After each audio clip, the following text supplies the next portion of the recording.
โฆสังฆังนะมามินะโมตัสสะภะคะวะโตอะระหะโตสัมมาสัมพุทธัสสะนะโมตัสสะภะคะวะโตอะระหะโตสัมมาสัมพุทธัสสะนะโมตัสสะภะคะวะโตอะระหะโตสัมมาสัมพุทธัสสะอิติปิโสภะคะวะอะระหังสัมมาสัมพุทโธวิจาจารณะสัมปันโนสุขโตโลกวิโตอนุตตโลปุริสตัมมัสสาลาทิสัทธาเทวมนุสสานังพุทโธภคะวาติสวากขาโตภคะวะตาธัมโมสันติติโกอากาลิโกเอหิปัสสิโกโอปันนยิโกปัจจัตตังเวทิตาโปวินโยเหติสุปาติปันโนภะคะวะโตสาวกสังโฆอุจจุปาติปันโนภะคะวะโตสาวกสังโฆยายะปาติปันโนภะคะวะโตสาวกสังโฆญาติตังจัตตาลิปุลิสายุคานิอัฏฐปุลิสาปุคาลาเอสาภะคะวะโตสาวกสังโฆอาหุนายโยปาหุนายโยตาคินายโยอัญจลิกาลนิโยอนุตตลังปุญญเขตังโลกัสสาติจะยันโตโพธิยามุเลสักกายานังนันทิวัตตโนเอวังตวังวิจัยโยโหหิจัยยสุจัยยะมังคะเล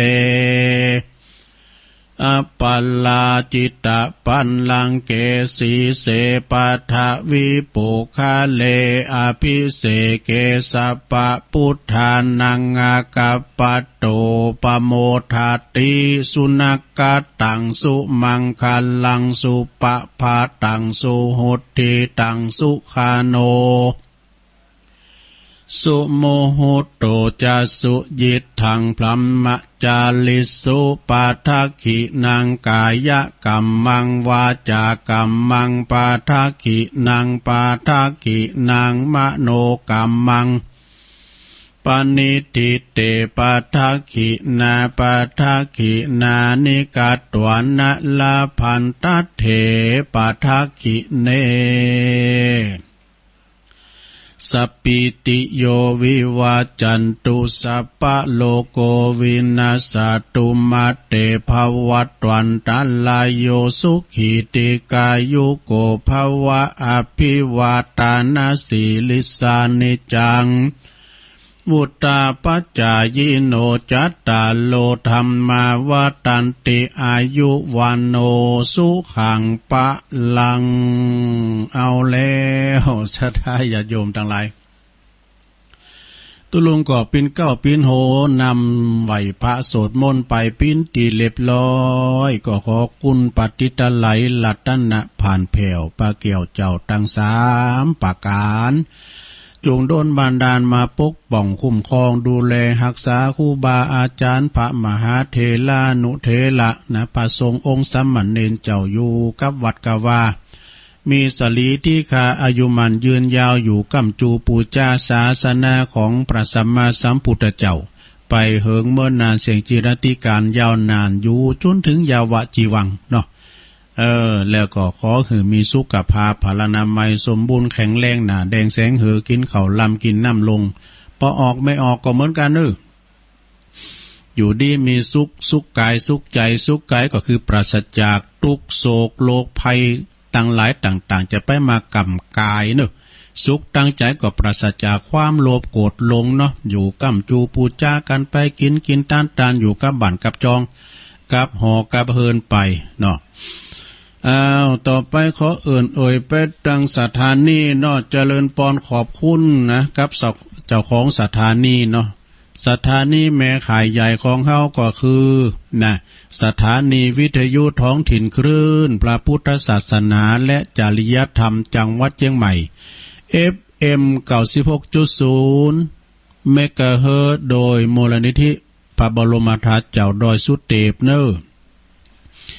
ออกอากาศที่ห้องส่งของวัดยางกวงโดยเมตตาบารมีธรรมอาจารย์พระครูปลัดสุรเดชศิริสุวรรณโนครูบาเจ้าวัดยางกวงเนอขอบคุณทางอาจารย์มหาประสิทธิ์ที่อยู่ตำบลดอยตัวเนาะเปิ้นเชื่อมสัญญาณไปตุปีอูเขานะตุปีอรุณเขาแล้วก็วิทยุคณะสงฆ์อำเภอฝางโดยเมตตาบารมีธรรมของหลวงปู่พระครูสุจิตานุรักษ์ด็อกเตอร์เจ้าคณะอำเภอฝาง FM 100.25 เมกะเฮิรตซ์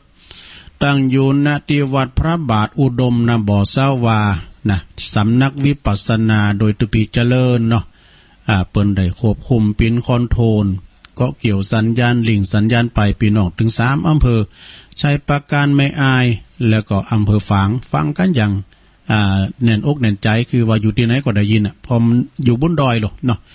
ส่งกระจายเสียงไปฟังกันไปเนอะตื่นกันแล้วก็พี่น้องเมืองฝางสถานีวิทยุเปิดการศึกษาพระพุทธศาสนาและวัฒนธรรม FM 104.50 เมกะเฮิรตซ์เนอะจากวัดฝายหินจังหวัดเชียงใหม่โดยเมตตาบารมีธรรมอาจารย์ท่านพระครูสมุวิสุวัฒน์วรกิจโจนะเมตตาธรรมของท่านนี่เปิ้นลุกมาควบคุมโดยตนเองเลยนะขอบคุณเนอะไวสานะครับเนาะแล้วก็สถานีดีนาเรลิโอ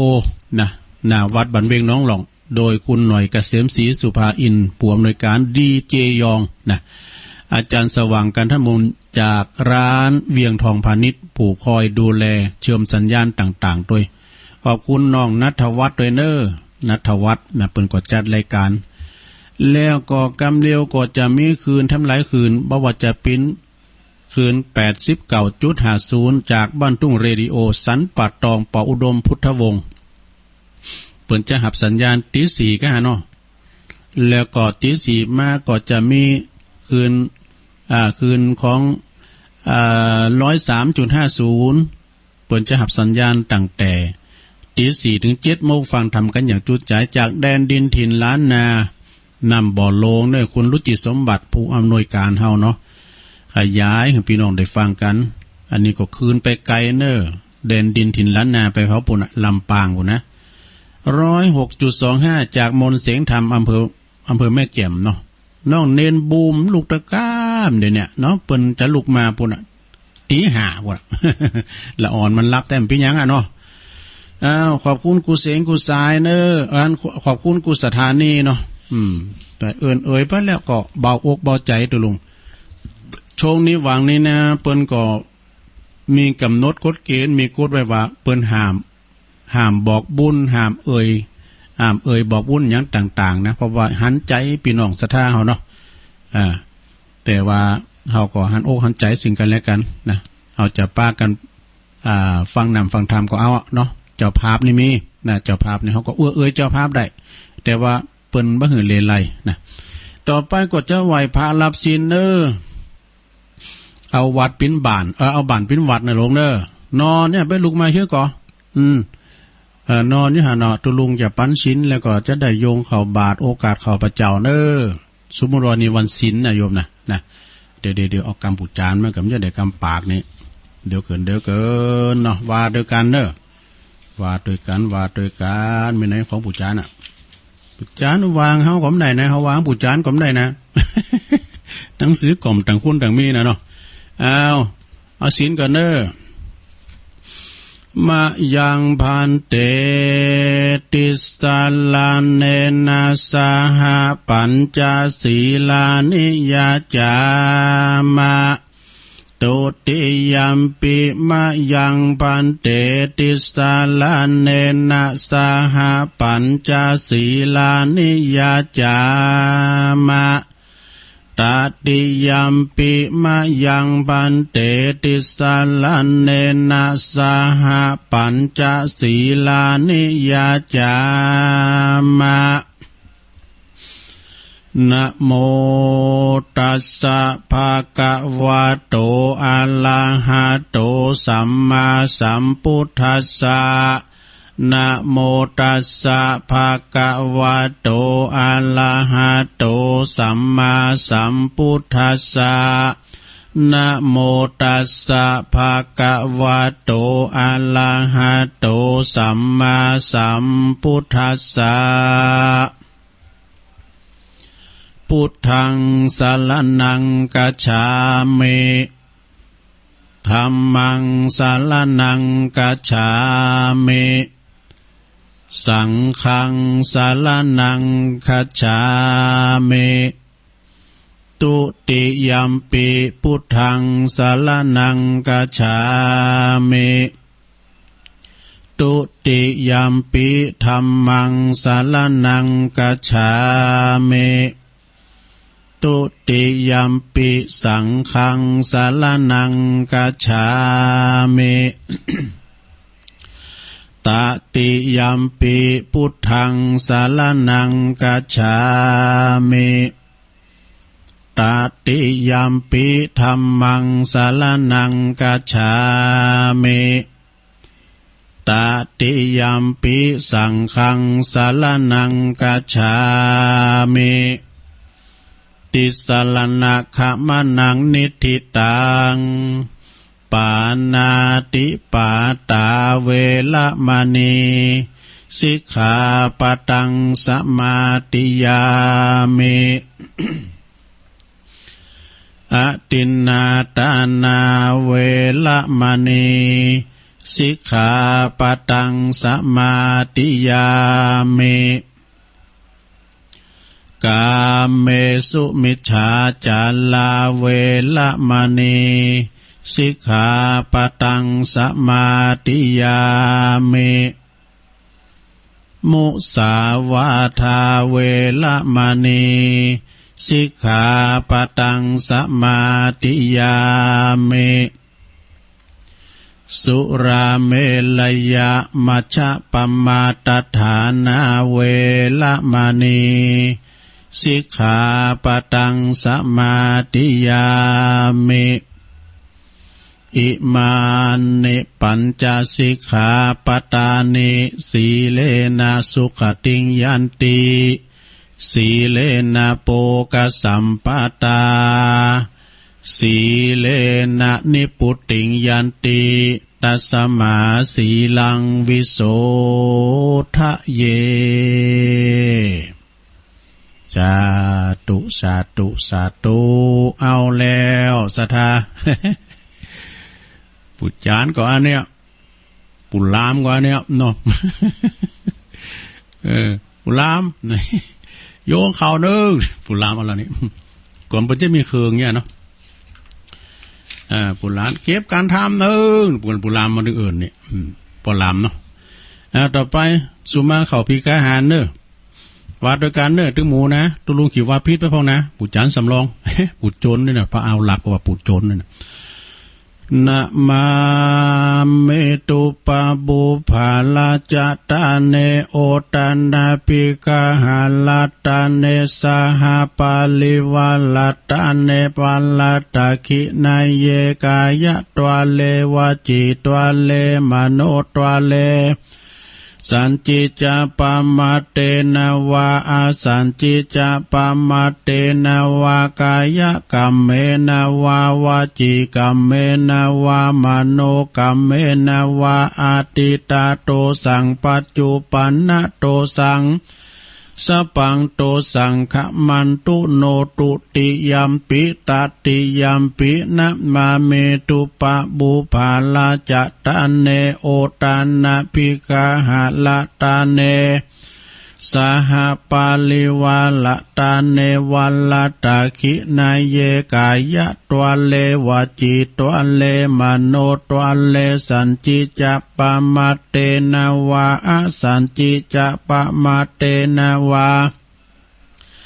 กายกรรมเมนะวาวาจีกรรมเมนะวามโนกรรมเมนะวาอาติตาโตสังปัจจุปันนะโตสังสปังโตสังคมันตุโนนี่โอ้ใครตั้งเสียงสูงไปกะเนาะมาเต็มนิดหน่อยก็ได้แล้วเนาะผู้ลามเอิญหรอผู้ลามเอิญปูจ้าเขาพระเจ้าเนอปูจานก่อนเนี่ยปูลามก่อนเนี่ยตุเจ้าก่อนเนี่ยตุหลวงก่อนเนี่ย ว่าไปก็เป็นตุใหญ่ตุน้อยขโยมเสร็จตุปอทาต่อไปโยงเขาพระเจ้าอิมังโอตันนาปินดาตันนังติลาตันนานานังสักกะจังเตมาปูเจมาตุติยัมปิอิมังโอตันนาปินดาตันนังติลาตันนานังสักกะจังเตมาปูเจมาตติยัมปิอิมังโอตันนาปินดิตปินดาดาตันนังติลาตันนานังสักกะจังเตมาปูเจมาติขะละตังหิตายาสุขายะยาวันนิปานายาสังวัตันตุโนพวกมันก็จะพิษเหมือนกันมันล็อกก็แก๊กหน่อยเดียวมันได้นะบุญล้ำว่าละบุญล้ำโยงข่าวบาทหนึ่งก็ไขข่าวกล่องนั่นลงไขข่าวกล่องแล้วก็เจาะใส่โหแล้วก็วาดด้วยกันด้วยมัวสาธุโอกาสาโอตันนาเป็นดิปาตังตานังนิปานาปัจจโยโหตุโนนิจังโอตันนาเป็นดิปาตังตานังนิปานาปัจจโยโหตุโนนิจังโอตันนาเป็นดิปาตังตานังนิปานาปัจจโยโหตุโนนิจังไปตั้งแถวบนหน้าห้องหลวงบนการใส่ข้าวบาทก็ถอดแคบถอดหมกนี่ปุรามมันว่าดอกไอ้ซุปแคบก็ถอดเกือบวะไอ้ซุปหมูก็ถอดกุบวะจ่อใส่หัวหน่อยลำเปิงว่าข้าวของข้าพระเจ้าขาวดังดอกบัวยกขึ้นเหนือหัวถวายแด่พระสงฆ์จิตใจจำนงตรงต่อพระนิพพานขอให้ถึงเมืองแก้วขอให้แคล้วบ่วงมารขอให้ทานศาสนาพระศรีอานในอนาคตการโน้นเทินนี่ขยโยมถ่ายเขาออกบาทภาชนะเขารุ่นบาทสอกะละมังทางเป้เขาสอบมาสมุไรเขาสาร จบลงไปนอสดาอนิศาสนพิธีไหวพารับศีลแล้วก็ใส่บาตรตักบาตรกันก็ว่ากันไปขอบคุณแต่เจ้านี่ก็มีตังปีน้องปีนั้นจากพุ่นบันเปียงไม่ว่างครับเพิ่นโทรมาให้กำลังใจนะโอ้บันเปียงนี่ไม่ว่างกันเนาะเนี่ยเพิ่นว่าเนาะบันเปียงยังมีโมงบันโฮงก็ยังมีดอยหนองหอยก็ยังมีเขียด มันแน่นอนได้ขอบคุณประโลงมงคลมูลชีพตัวพี่น้องจากน้องเงิกแต่ว่านี่เปิ้นโทรมาให้กำลังจิตกำลังใจประโลงมงคลประโลงรวยนี่เกยกันนะเคยร่วมงานกันมาขอบคุณปีใหม่ใต้โหเฮานะประโลงมงคลมูลชีพจากน้องเงิกน้องของเปิ้นนี่ประโลงประเสริฐประโลงแก้วมูลชีพเหมือนกันอยู่น้องจีดีบ่ ขอบคุณแต่เจ้าก็มีนะที่เปิ้นฟังกันอยู่ก็มีหลายท่านขอบคุณไปยังพระครูสมบูรณ์กันทปานะโอ้พระครูเปิ้นก็ติดตามกูรายการเปิ้นก็เป็นกำลังใจให้ตูลูกตูหลานครับการเนี่ยวิทยุเนี่ย ก็เติบเปิ้นก็มาเอ่ยห้องเพลงพองก้านี่เปิ้นมีศีลจำในการสวดมนต์ก้านี่ขอบคุณพระครูสมบูรณ์กันทปาประดังขอบคุณปครูวันลบนามวงพรมเทรนเนอร์อันนี้เปิ้นก็พบกันวันว่างตุลุงก็ฟังตลอดนะปครูอ้วนตัวบ้านเป้านิพนธ์ยุคคุณทรนี่เปิ้นก็ซุ่มฟังนะเปิ้น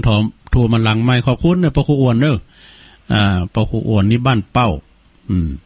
อันนี้ปครูเก่าเฮาแล้วก็พี่นัน74โดยมรรคนายกจากวัดเจ็ดลินพี่นันนี่ก็โตซับปารอบทิศเปิ้นนะ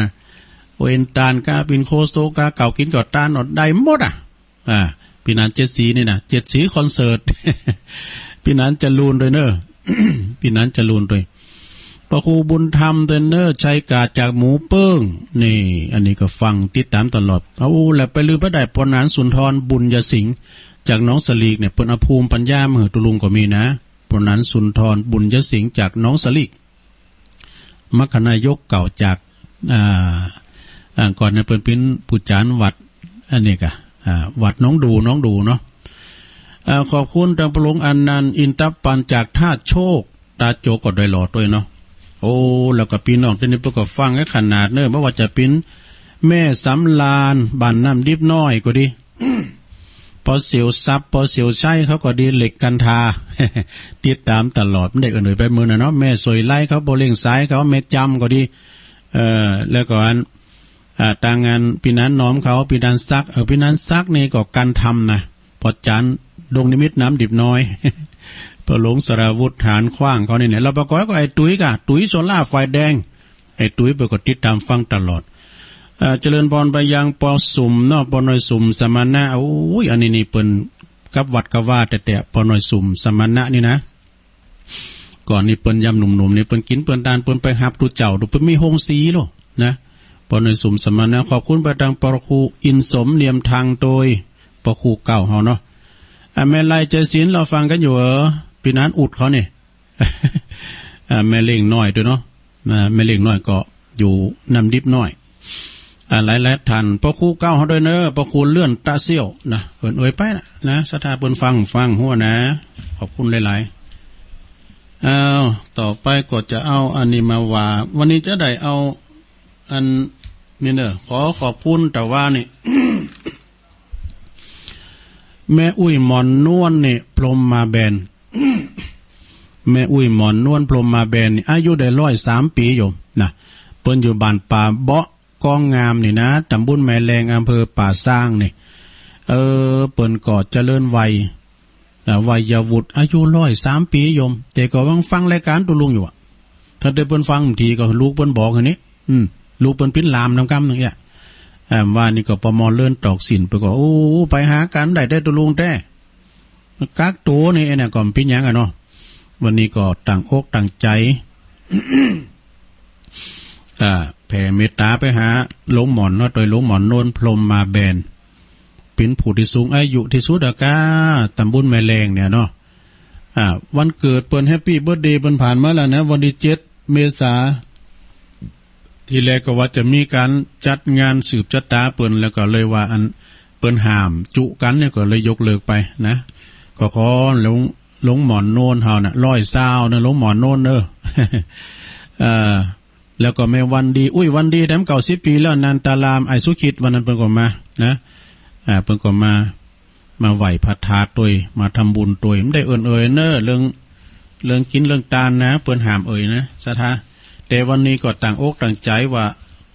จะเตทำปินทำณบัดนี้เด้อทำของตุเฮาน่ะนะ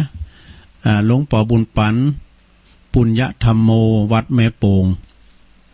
เปิ้นเอาสบู่3 ก่อนเอากำแล้วตะลุงเอ้ยน่ะเอาก็ได้เนาะก็เฮาหมู่เฮาทั้งหลายรวมพินเจ้าภาพก็ตึงหมดอ่ะนะกับหลวงหมอนโนนโดยวันดีโดยแล้วก็ปอสมศักดิ์แล้วก็แม่เพ็ญขาวเตี้ยตาจางน้องหลองตัวเนอร์เปิ้นทำบุญอุทิศตานทำไปหาแม่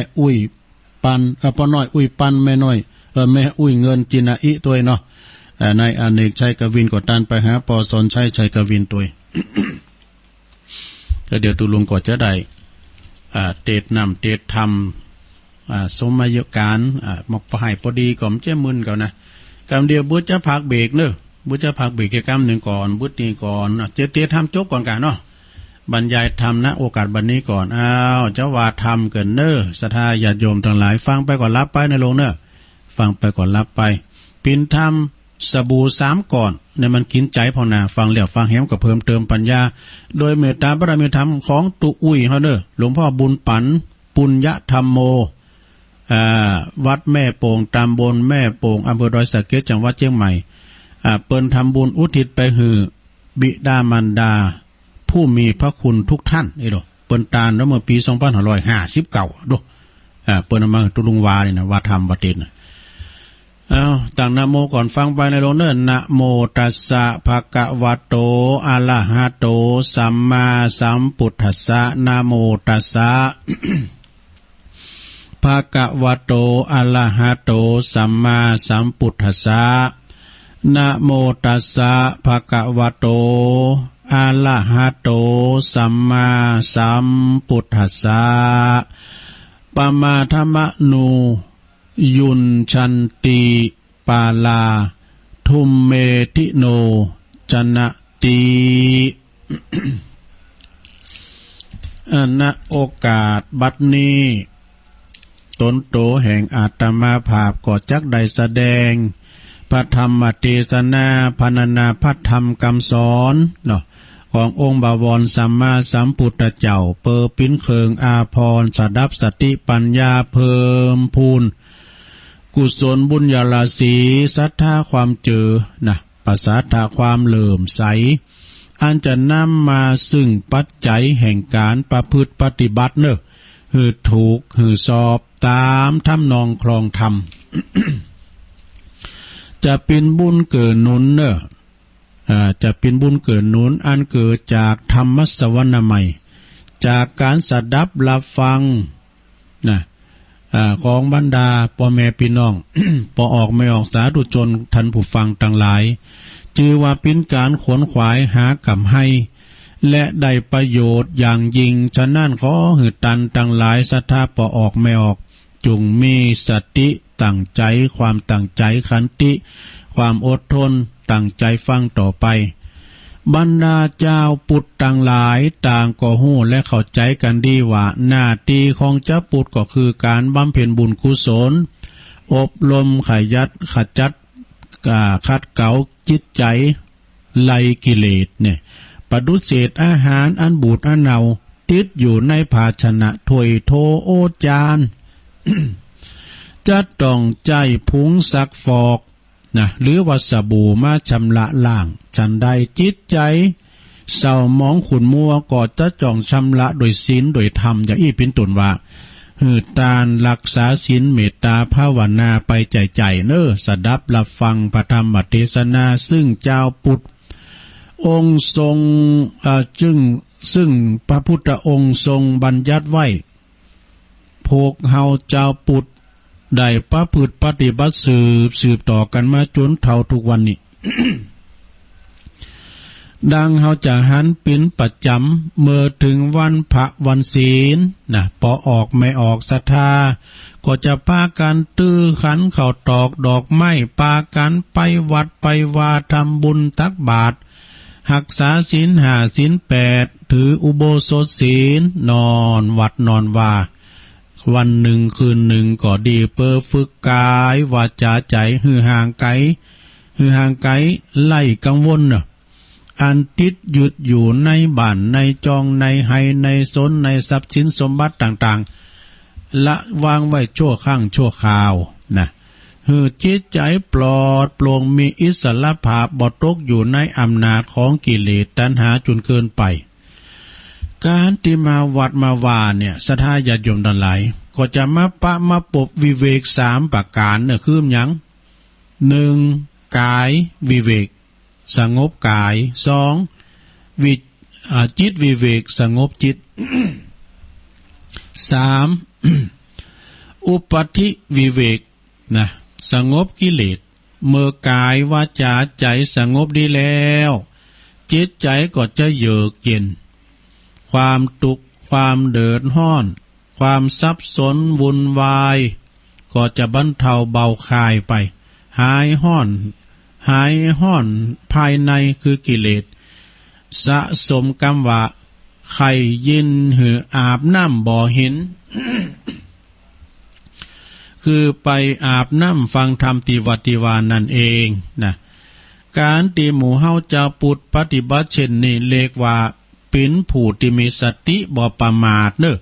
บ่อยู่ได้ตายเปล่าหรือว่าแก่เพราะกินข้าวเท่าเพราะปีเดินวันนะความประมาทนั้นเพราะว่ามีอยู่3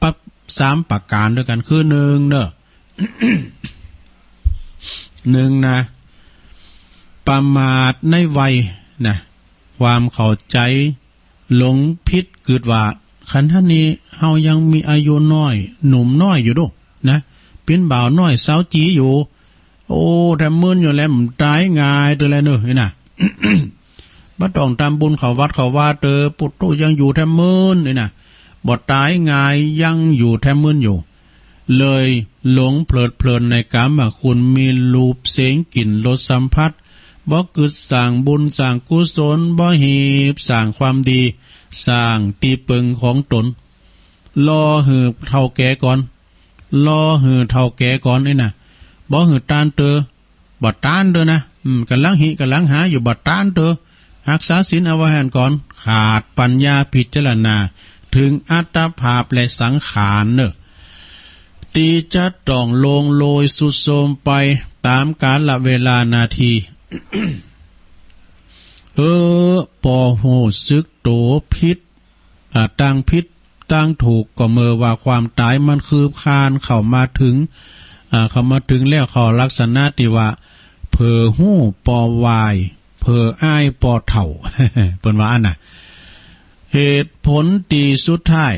ผลที่สุดนะก็ตายโดยบัดใดประกอบกรรมดีไว้หือคุณในโลกในจ้าลึกนึกถึงเลยตลอดถึงลูกถึงหลานก็บ่มีตีปึงและบ่มีตีปึงตีในปรโลกเนอะบางคุณก็ยังมังมีสีสุขเป็นคุณที่มังมีสีสุขก็บ่ได้นึกถึงพระสงฆ์องค์สังฆเจ้าพระสงฆ์องค์สมณเณรแม่นว่าจะมาปบมาปักกันก็อยากยิงเนอะที่จะยกมือไหวนะแต่ว่าตรงกันขามยกมือไหวคาลาฮัดคาลือฮัดบนมีฐานนะเนาะพอเลี้ยงไม่เลี้ยงไปมายกมือไหวโอ้พอเลี้ยงปานไหนครับก็มันก็ตรงไหวกันมันยืมสตางค์บนนี้โกปนโทงครับโมโกปนโทงกันเรายกมือไหวเพิ่นยศตำแหน่งนะที่เคยหันอยู่บ่อยๆทั้งที่พระสงฆ์ในปิ่นรัตนะ1 ใน 3ปิ่นตีปึงต่างใจเนี่ยก็เพราะว่ามีมานะทิฏฐิปิดบังนั่นเอง คนส่วนมากนึกถึงพระพุทธพระธรรมพระสงฆ์ก็เมื่อไก่ที่จัดตายวิญญาณจะออกจากร่างกายไปแล้วนะจึงมีคุณมาสอนว่าอาลาหังเนอมันมีหางเนออาลาหังเนอนี่นะหรือแต่ว่าพระอรหันต์ก็โจยขึ้นสวรรค์บ่ได้แน่ๆเพราะทรายไปเสียแล้วไอ้หรอข้อที่2ประมาทในรูปนี่ประมาทในรูปนี่เป็นหยังก็คือหลงไหลในรูปทรงองค์เอววางงดวางงามปุถุเฮานี่หล่อเล้าเอาการแล้วเนี่ยนะเฮานี่หล่อเล้าเอาการคุณนั้นชมหน่อยคุณนี่โอดหน่อยปุถุหูซึกว่าปลื้มจิตปลื้มใจสุกอกสุขใจโดนตนยอเหมือนจะลอยขึ้นเมืองฝ่า เหมือนจะบ่เฒ่าบ่แก่สักเดือนะมันก็เฒ่าก็แก่ไปเป็นธรรมดาผิวพรรณวรรณะก็เหี่ยวโยนไปตามกาลเวลาเนาะเมื่อก็ไผเดี๋ยวมันมาไข่แก่เนาะศรัทธาญาติโยมว่าเปิ้นว่าตัวมันไข่แก่ซะน้อยละฟังดูลุงเปิดเพลงเจ้าหรอพี่ยังไม่แก่หรอกน้องเอ้ย สุรพลประมาณนี้เนาะเหมือนดอกไม้เนอะเต่งตุ้มเวลาเจ้า เหี่ยวเสาไปในเวลากลางวันลงโรยไปเวลาพบค่ำรูปปิ่นเพลงสภาวธรรมมีอันต้องแปรปรวนนะอย่าลงลืมสติว่าจะอยู่ที่ลังลืมกฎของอนิจจังนะอนิจจังหมันเตงนะอย่าเมื่อใหม่ๆอย่าเมื่อคืนปิ้นเบาใหม่สาวใหม่ก็หางามอยู่นี่เต่งตึงอยู่เอาเข่ามันก็ลงการผ่านไว้ก็เท่าแก่ไปมัชฌิมวัยปัจฉิมวัยเนาะต่อไปบทข้อที่3ประมาทในทรัพย์นี่ประมาทในทรัพย์หลงไหลในทรัพย์นะว่าต้องทำการทำงานนั่งกินนอนกินมีเงินมีทองนับคุณนับหนาถือตาเพลิดเพลินโมเมาในความสุขมังมีสีสุขในความมังมีสีสุขของตนเองจนลืมทุกสิ่งทุกอย่างนะบุญก็บ่ได้ทำกรรมดีก็บ่ได้สร้างมีความหันแก่โตจิตใจมีขับแคบเนอะ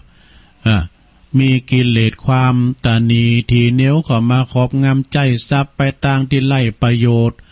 หือโตทุกแก่ตนเองเช่นว่าใจทรัพย์ไปจ้างวานไปฆ่าคุณก้ายนะไปลงทุนค้าขายสิ่งผิดกฎหมายก้าใจทรัพย์โดยขาดเหตุผลเนาะขาดสติปัญญาจึงนำพาความเดือดร้อนความหายนะมาสู่ตนเองดังที่เราได้ยินได้ฟังข่าวอยู่เป็นประจำสมกับพุทธภาษิตเปิ้นได้ตรัสไว้ว่าหะนันติโภคาทุมเมทังแปลความว่าโภคทรัพย์ยอมข่าผู้มีปัญญาสามดังนี้นี่ แทนที่เขาจะเกิดมาปบใส่กองเงินกองทองแล้วก็ชุกคิดให้หน่อยว่าโอ้ก็เพราะว่าปุเปกตาปุญญาตาในชาติแล้วปังหลังชาติก่อนนี่เฮาได้สร้างบุญสร้างกุศลไว้หนักรู้นี่จึงมีทรัพย์สินมากมายก็จะแล้วเฮาถ้าได้ตันหนักแต้มเดี๋ยวนี้เฮากินของเก่าเริ่มเดี๋ยวนี้เนาะกับว่าปิ้นถาดความตนีทีเหนียวนะก็มากินใจกินบุญเก่าแล้วเนี่ยบุญใหม่มันสร้างนะหับใจกิเลสแล้วก็ความเขางมงายคุณจะนิดถึงว่ามีชีวิตอยู่นะเพราะว่าแต่ก็บ่ได้ประกอบคุณงามความดีคุณธรรมบำเพ็ญในคุณงามความดีต่างที่ชอบก็เหมือนคุณที่ตายทั้งเป็นนี่สมกับหลายอยู่ดูก็เดียวกันนะลงเนอะ พุทธพจน์ได้รับรองไว้ว่าเยปมัตตายถามัตตาซึ่งแปลความว่าผู้ประมาทเหมือนคนตายแล้วนี่ความประมาทโมเมามี3ประเภทเนอะโมเมาในวัยประมาทโมเมาในวัยหนึ่งเนาะโมเมาในความบ่มีโลกนะ1โมเมาในทรัพย์สมบัติ1นะทั้งหมดนี่เป็นตั้งแห่งความเสื่อมเนอะดังตีเปิ้นเขียนไว้ในปิ้นหน้าขันมาปิ้นหน้าขันคือหน้าไข่โหยนะฟังไว้ว่า1เมาเบอร์เมาแซนะเมาเบอร์เนี่ยเมาแซใจเศร้าเมาเหล้าเพิ่มตุกนี่เมาสนุกเพิ่มจนเมาตัวตนลืมตายเมาเพศยิงใจลืมวัยเมาลิ้นไพ่ลืมเจ็บแอวลืมนอน เมาบางอ่อนใจเซาะเมาอ้อลืมไปหมดเลยลืมลูกลืมเมหมดนี่อันนี้เป็นเขียนไว้นะ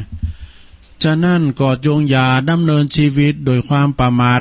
รูปเสียงกลิ่นรสสัมผัสสิ่งที่เย้ายวนกวนใจสนุกสนานเพลินเกินพอดีเมื่ออดทนข่มใจใดยอมจะพบความสุขความสงบได้พอสมแก่อัตภาพนะแม่แต่พระองคุลิมานเนี่ยสดาญาติโยมทั้งหลายซึ่งเคยปิ้นถึงมหาโจรนะสดาข่าคุณปิ้นจำนวนมากมายภายหลังสำนึกความผิดชอบโชดีกับกายโตมาเป็นคุณดีนะออกบวชสำเร็จเป็นพระอรหันต์จนเป็นตัวอย่างของคนดีของโลกนะคนดีของโลกพระพุทธองค์ตรัสว่าผู้ทำโลกคือสว่างเหมือนพระจันทร์พ้นจากกลีบเมฆหมอกฉะนั้นนะบุคคลชนกลุ่มไหนนะบุคคลชนกลุ่มไหนก็ตามนึกถึงกฎสัจธรรมอนิจจังทุกขังอนัตตาหลงโมเมาในวัยในทรัพย์อยู่ก็เหมือนถูกเมฆหมอกปิดบัง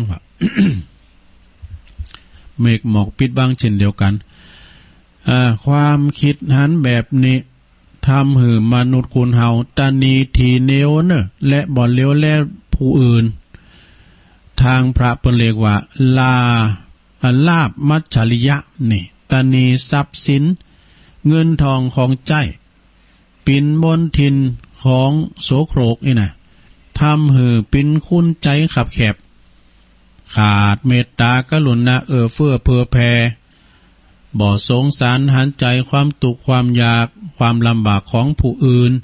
จึงปิ่น จึงบ่ปิ้นตีหักและก็นิยมนับถือของไผไอ้วะ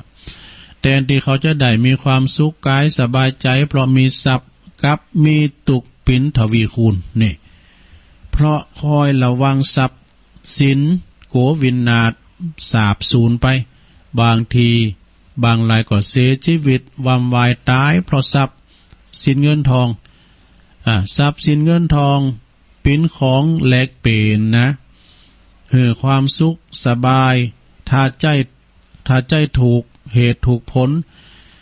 ใจตีปิ้นประโยชน์จะนาปิ้นประโยชน์มีเงินมีทองถ้าเก็บไว้บ่ได้ก็บ่ใจบ่จ่ายก็บัดต่างกับก่อนหินก่อนอิฐก่อนผาน่ะหาละกาบ่ได้หาความสุขบ่ได้ผลสุดท้ายนะผลที่สุดก็ตายแล้วก็เอาตัวแป้มได้สักอย่างแม่สลึงเดียวนะแม่แต่สลึงเดียวสมดังคำกรเขาจ่อยบานาวบทหนึ่งว่ามีเงินทองของใจมีเงินทองไหวบ่ใจบ่สอยของตอมอนดอยไผบ่อดอ่างไผบ่อดอ่างเด้อนะห้ายเลอคุณจนทำงานกินจ่างยังดีกว่าคนขี้จิ ขี้จิก็คือธนีนะในธนีกับทองคำแท่งนะครับธรรมบทหนึ่งเปิดว่าอันทรัพย์สินเงินทองอันทรัพย์สินของเงินทองเติกเต่าตายแล้วบ่ได้เอาไป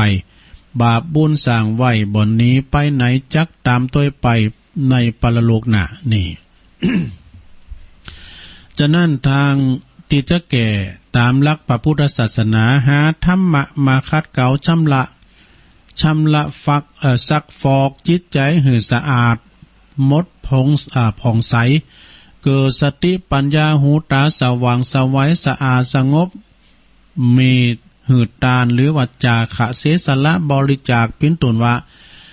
เล่งขอบโคบิดอนมารดาบริวารญาติมิตรเสภาษีอากรหือกับตั้งหลัดตั้งโลงทำบุญสูนต้านบริจาคสั่งวัดวาอารามโรงพยาบาลอนุเคราะห์สงเคราะห์จอยเหลือเกิดกูลนะคนตุกคนยาคนจนคุณตุกคุณยางเนี่ยจักเป็นบ่อเกิดเฮือใดรับความสุขนะเฮือใดรับความสุขทั้งในภพนี้แล้วก็ภพหน้าเป็นจริยะเป็นบุญจริยาจะเป็นเหมือนสบู่ซักฟอกใจนี่เฮือคลายเบาบางจากโลภะโทสะโมหะอันปินมาละมนทิน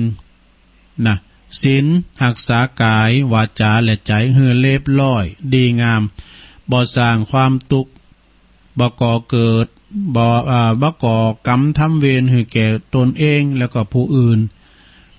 การหักษาศีลเป็นปัจจัยให้บังเกิดความสุขเนอะตึงจัดนี่แล้วก็จัดทรัพย์สมบัติก็บ่ฝืดเครื่องสีเลนะนิพพุติงยันติศีลนำมาสิ่งถึงพานิพพานนะปิ่นเกินบันไดไปบังเกิดบุญสวรรค์จันฝ่าภาวนาอบรมจิตใจมีสติเกิดสมาธินะปัญญาหูแจ้งเรียกว่าสมถะก็คือหมายความว่าสงบจากนิวรณ์ต่างหากมีกามฉันทะเป็นต้นวิปัสสนาธรรมให้เกิดปัญญาพิจารณาในขันธ์ห้าว่าบ่หมั่นบ่เตงเน้อขันธ์ห้านี่นะมันเกิดแล้วก็ต้องแก่เมื่อต้องแก่แล้วก็ต้องเจ็บป่วยไข้แล้วก็ในที่สุดก็ตายกันไปลุ่มหายตายจากกันไปพิจารณาอย่างนี้เปิดตัดกิเลสนะคัดเกากิเลสเปรียบเหมือนมีสบู่3ก่อนคือ 1. การหืดตานกำจัดซักฟอกกิเลสโลภะความโลภ 2. หักษาศีลกำจัดซักฟอกความโกรธอาฆาตพยาบาทปองร้าย 3. ภาวนากำจัดซักฟอกกิเลสตัวใหญ่น้อยอันเป็นมิจฉาทิฏฐิหือหมดสิ้นไปความประมาทโม้เมาเขางมงายก็จะบรรเทาเบาบางลงไปนะก็จะปะแต่ความสุขสวัสดีตามสมควรแก่ธรรมานุธรรมปฏิ ดังจี้แจงแสดงมาในหัวข้อเรื่องสบู่3ก่อนขอเหมาะสมแก่กาลเวลาเนาะอาตมาภาพก็ขออ้างอิงคุณพระพุทธพระธรรมพระสงฆ์จุงดลบันดาลหือกับปอออกไม่ออกศรัทธาสาธุชนต่างหลายทุกท่านเนาะได้พ้นจากโรคภัยไข้เจ็บอันตรายมีความสุขกายสบายใจพัฒนาสิ่งหนึ่งสิ่งใดอันเป็นไปตามที่ชอบเป็นไปตามที่ชอบทำแล้วก็ขอสมดังความมุ่งมา่ปรารถนาทุกสิ่งทุกประการดังแสดงมาก็พอสมควรแก่กาลเวลาก็ขอสมมุติหยุดที่ลงปรุงไว้เพียงเท่านี้เอวังก็มีด้วยประการฉนี้สาธุสาธุสาธุจบลงไป4 โมงพอดีนะสดาลุงพักเบรกกำเดียวเนอะ ก็เดียวจะมาเล่านิทาน พักเบรกกำเดียวก็เดียวตุลุงจะปล่อยเพลงนี่เนาะเปิ้นขอมานะเพลงหยังฟังก่อนเด้อเฮายุ่งกันถึงวันเนาะครับอันเนี้ยลองฟังพอแล้วมันเป็นเพลงหยังลองฟังพอแป๊บเดียวเนี่ยอย่างกินน้ำกันเด้